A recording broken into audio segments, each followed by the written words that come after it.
السلام علیکم. یو دوه ملګري په چکر باندې تللي وو خوړ ته، دریا چې ورته وایي. نو خوړ په غاړه ناست وو، په دې کې ولیدل چې په اوبو کې څه تور شی را روان دی. یو دی بل ته ووایي چې ما ته خیال دی چې چا نه کمبل اوبو ته پرېوتی دی او هغه را روان دی.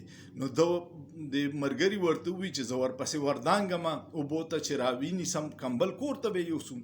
د چې اوبو ته ور ټوپ کړي دي، لامبو یې والي ده، کمبل ته یې لاس اچولی دی.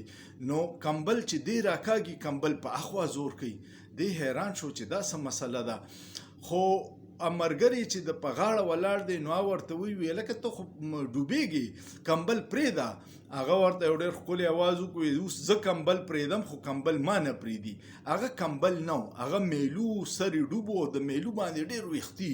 نو لرې نه داسې ښکارېدو چې چېرته تور کمبل را روان دی.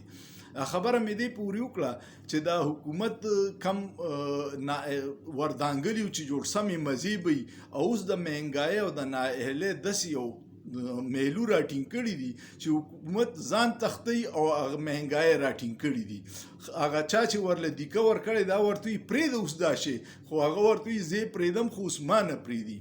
پرون اقتصادي سروې شایع کړې ده او بیا په هغې باندې ډاکټر حفیظ پاشا یو تبصره ده او ډېره د تشویش ډکه ده. حفیظ پاشا وایي چې په دې 14 میاشتو کې 10 کروړه خلک د خط غربت نه لاندې شوي. خط غربت UN یو پیمانه کړې ده چې چاته دا سهولتونه نه نو د غربت په لاندې درجه کې شي. پای کې دا ده چې کیدای شي د یو وخت روټۍ میلاویږي، یو وخت نه میلاویږي. خلک دومره پریشانه دي. تاسو وګورئ چې کو اوړه علي نو بجلی بل پاتې کیږي، کو بجلی بل پاتې کیږي ورکوي نو د وړو فیس ورته په سر راغلی دی، کو وړو فیس ورکوي نو کرایه نشي ورکولی، کو کرایه ورکوي نو د ګیس بل ولاړ دی. نو ډېرې پریشانه کړي دي او حکومت هم دا دی چې هغه میلو په شانتې کمبل پرېږدي خو اوس کمبل هغه نه پرېږدي.